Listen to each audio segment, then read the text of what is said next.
दोस्तों नमस्कार। बीरू हत्याकांड, गोली से शुरू हुआ विवाद बयानों से बढ़ा और अब सियासी सवाल बन गया। लेकिन बड़ा सवाल यह है कि क्या एक विधायक का काम सिर्फ यह कहना है कि अपराधी को नहीं छोड़ेंगे, या आपका असली काम उस वक्त समाज के गुस्से को कानून और न्याय के रास्ते पर रखना भी है। एक विधायक के तौर पर जगमोहन आनंद को यह सोचना था। एक हत्या, फिर पुलिस इनकाउंटर, फिर समाज की पंचायत, फिर आरोप प्रत्यारोप, और अब इस पूरे विवाद की जांच क्राइम ब्रांच के हाथ में है। लेकिन करनाल के बीरू वाल्मीकि हत्याकांड और एनकाउंटर की इस पूरी कहानी में एक सवाल ऐसा भी है जिस पर शायद उतनी चर्चा नहीं हुई। जब शहर में तनाव हो, एक परिवार ने अपना सदस्य खो दिया हो, तब एक विधायक की भूमिका क्या होनी चाहिए? क्या उसे सिर्फ पुलिस कार्रवाई का आश्वासन देना चाहिए? क्या उसे लोगों के गुस्से को शांत करने की कोशिश करनी चाहिए?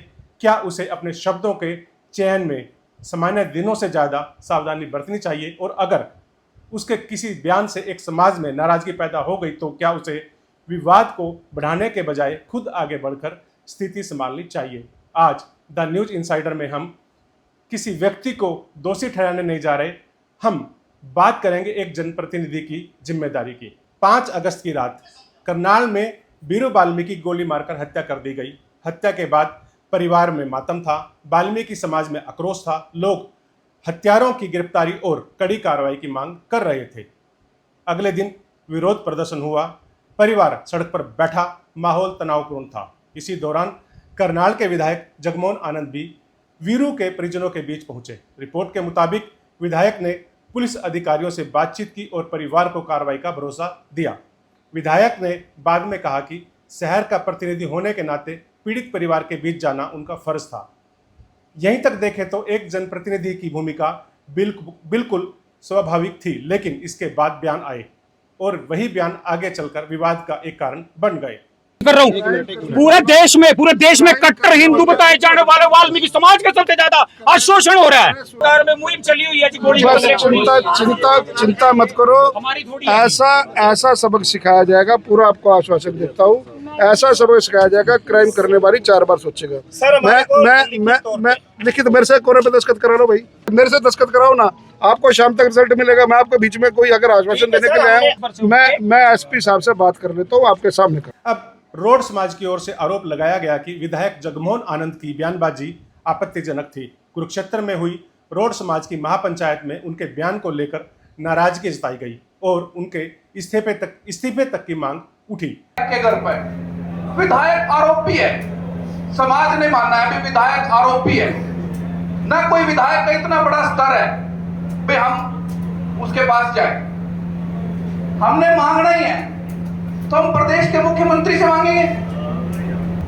हमारी तो एक मांग जो है, हमारी तो जो मांग है वो न्याय की मांग है, संवैधानिक मांग है। लेकिन दूसरी तरफ विधायक का अपना पक्ष भी सामने आया। विधायक ने कहा वे सभी 36 बिरादरियों का सम्मान करते हैं। उन्होंने कहा कि वीरू की हत्या के समय किसी को यह नहीं पता था कि हत्या करने वाले किस बिरादरी से हैं। उन्होंने यह भी कहा कि उनके बयान को तोड़ मरोड़ कर पेश किया गया और उनका कहना था कि उन्होंने कानून के अनुसार कार्रवाई की बात कही थी। किसी जाति या समाज को निशाना बनाने की उनकी मंशा कतई नहीं थी। यानी यहाँ 2 अलग अलग परसेप्शन सामने आते हैं। एक पक्ष कहता है कि बयान से समाज आहत हुआ, विधायक कहते हैं बयान को गलत संदर्भ में पेश किया गया। तो फिर सवाल यह है कि एक जनप्रतिनिधि को ऐसी परिस्थितियों में बोलना कैसे चाहिए? सबसे पहली बात, जब किसी परिवार के सदस्य की इस तरह से सरेआम गोली मारकर हत्या कर दी जाती है, तब विधायक के सामने वह समय राजनीति भाषण देने का नहीं होता, सांत्वना देने का समय होता है। ऐसे मौके पर जनप्रतिनिधि की भाषा बहुत ही सदी हुई होनी चाहिए। हम आपके साथ हैं, दोषियों को कानून के अनुसार सजा मिलेगी, जांच निष्पक्ष होगी। आपको न्याय दिलाने के लिए प्रशासन पर दबाव बनाया जाएगा, प्रशासन से बातचीत की जाएगी।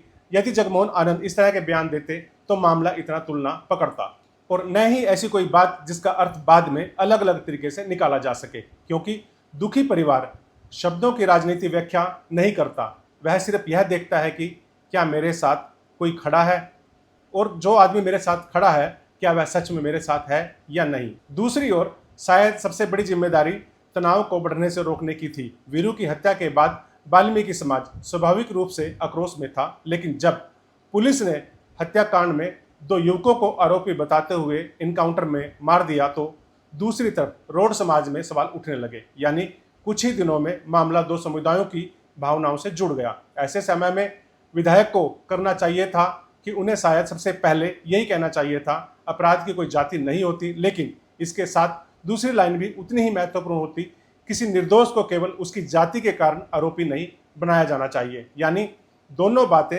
विधायक को साथ साथ रखनी चाहिए थी, न अपराधी का जातीय बचाव, न ही किसी निर्दोष पर जातीय शक। यही संतुलन जनप्रतिनिधि की असली परीक्षा है, लेकिन जगमोहन आनंद इस परीक्षा में कमोबेश थोड़े से फेल होते नजर आए। यहाँ हम एक बड़ा सवाल पूछना चाहते हैं, क्या विधायक को अपने बयान देने से पहले थोड़ा संयम बरतना चाहिए था? हमारा सवाल आरोप नहीं, लेकिन राजनीति में एक बात महत्वपूर्ण होती है, शब्द सिर्फ शब्द नहीं होते, खासकर तब जब सामने हत्या का मामला हो, परिवार आक्रोश में हो, 2 समुदायों में भावनाएं उफान पर हों और पुलिस की कार्यवाही पर सवाल उठ रहे हों। ऐसे समय में विधायक का एक एक शब्द एक एक हेडलाइन बन सकता है। वही हेडलाइन सोशल मीडिया पर घूम सकती है, वही बात समाज की पंचायत तक पहुंच सकती है और फिर एक स्थानीय हत्या का मामला सामाजिक विवाद का रूप ले सकता है। इसलिए जनप्रतिनिधि के लिए संयम कमजोरी नहीं, राजनीतिक परिपक्वता मानी जाती है। लेकिन यहाँ एक और जरूरी बात है, हमें यह निष्कर्ष भी नहीं निकालना चाहिए कि पूरा विवाद सिर्फ विधायक के बयान की वजह से पैदा हुआ, क्योंकि विवाद के पीछे कई घटनाएं हैं। पहले वीरू की हत्या हुई, फिर हर्ष और बीरबल का इनकाउंटर हुआ। इस इनकाउंटर पर रोड समाज ने सवाल उठाए, फिर पंचायतें हुई, निष्पक्ष जांच और सीबीआई जांच की मांग उठी और इसी माहौल में विधायक के बयानों को लेकर भी नाराजगी सामने आई। इसलिए यह कहना ज़्यादा सही होगा कि बयान विवाद की एक कड़ी थे, लेकिन पूरी कहानी केवल बयान ही नहीं थे। 7 अगस्त को पुलिस मुठभेड़ में हर्ष और बीरबल की मौत हो गई।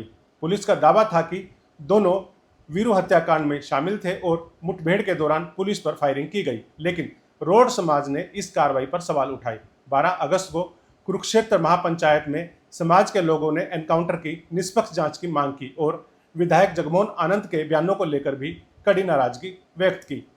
अब सवाल केवल यह नहीं था कि वीरू के हत्यारे कौन है, सवाल यह भी बन गया, क्या इनकाउंटर की जांच निष्पक्ष होगी और साथ ही क्या राजनीतिक नेतृत्व दोनों पक्षों की भावनाओं को समझते हुए स्थिति संभाल पाएगा। और अब इस विवाद में सबसे महत्वपूर्ण नया मोड़ आ चुका है।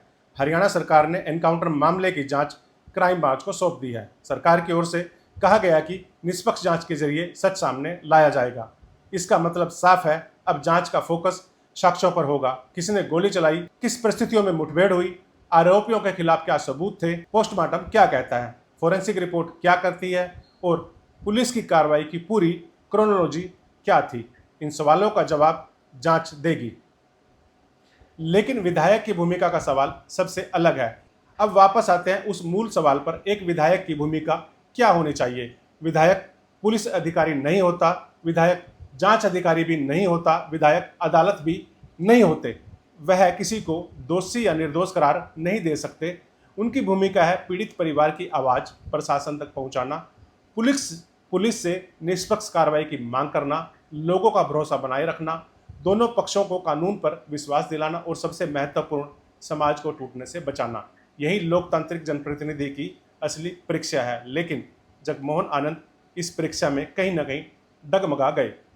अब एक और सवाल, क्या विधायक को माफ़ी मांगनी चाहिए? इसका फैसला राजनीतिक दल या समाज अपने अपने स्तर पर कर सकते हैं। लेकिन एक लोकतांत्रिक व्यवस्था में एक बात महत्वपूर्ण है और वह यह है कि अगर किसी बयान से किसी समुदाय की भावनाएं आहत हुई हैं और अगर जनप्रतिनिधि महसूस करते हैं कि उनके शब्दों से गलत संदेश गया, तो एक स्पष्टीकरण देना कमजोरी नहीं है, बल्कि कई बार एक कदम पीछे हटना ही शायद विवाद को खत्म करने की शुरुआत हो सकता है। हालांकि विधायक पहले ही कह चुके हैं कि उनके बयान को तोड़ मरोड़ कर पेश किया गया और उन्होंने सभी बिरादरियों का सम्मान करने की बात कही है। इसलिए अंतिम फैसला दर्शकों और संबंधित पक्षों पर छोड़ना ज़्यादा उचित होगा। वीरू वाल्मीकि की हत्या का सच सामने आना चाहिए। हत्यारों को कानून के अनुसार सजा मिलनी चाहिए। इनकाउंटर पर उठे सवालों का भी जवाब जरूर मिलना चाहिए और अगर किसी पुलिसकर्मी ने कानून के बाहर जाकर कार्रवाई की है तो उसको भी तो उसकी भी जवाबदेही सुनिश्चित की जानी चाहिए। लेकिन इसके साथ साथ एक और चीज़ जरूरी है, समाज का भाईचारा वह बचा रहना चाहिए, क्योंकि हत्या एक परिवार को तोड़ती है, लेकिन अगर उसके बाद समाज जातीय टकराव में बढ़ जाता है तो नुकसान बहुत बड़ा हो सकता है। और ऐसे समय में जनता की नजरें सबसे पहले किस पर होती हैं? अपने जनप्रतिनिधि पर। तो बीरू वाल्मीकि हत्याकांड में सवाल सिर्फ यह नहीं है कि हत्यारा कौन था, सवाल सिर्फ यह भी नहीं है कि एनकाउंटर सही था या गलत। अब एक तीसरा सवाल भी हमारे सामने है कि समाज गुस्से में हो, परिवार दुख में हो और कानून अपना काम कर रहा हो, तब जनप्रतिनिधि की भाषा कैसी होनी चाहिए? क्या उन्हें हर शब्द सोच समझकर बोलना चाहिए? क्या उन्हें दोनों समाजों को एक साथ भरोसा देना चाहिए? क्या उसे जांच से पहले किसी निष्कर्ष से बचना चाहिए? और क्या उसे अपने शब्दों से तनाव कम करने की कोशिश करनी चाहिए? मेरी नज़र में जनप्रतिनिधि की सबसे बड़ी ताकत उसकी आवाज़ नहीं, उसकी संयमित आवाज़ होती है। क्योंकि एक विधायक सिर्फ एक बिरादरी का प्रतिनिधि नहीं है, वह पूरे विधानसभा क्षेत्र का प्रतिनिधि है। और जब करनाल जैसे शहर में तनाव का माहौल हो, तब जनता को नेता से सबसे ज़्यादा उम्मीद रहती है, भरोसे की, न कि बयानबाजी की। बीरू हत्याकांड की जांच अब क्राइम ब्रांच करेगी। सच क्या है वह जांच से सामने आएगा। लेकिन इस पूरे विवाद में एक सवाल जरूर छोड़ दिया, क्या हमारे जनप्रतिनिधियों को संकट की घड़ी में राजनीति से ऊपर उठकर सिर्फ एक भूमिका निभानी चाहिए समाज को जोड़ने की? और इस बारे में आप क्या सोचते हैं? कमेंट में अपनी राय जरूर दीजिए। मैं मनोज ठाकुर और आप देख रहे हैं द न्यूज इनसाइडर। सवाल पूछते रहिए, क्योंकि लोकतंत्र में सवाल ही सबसे महत्वपूर्ण है। धन्यवाद। जय हिंद।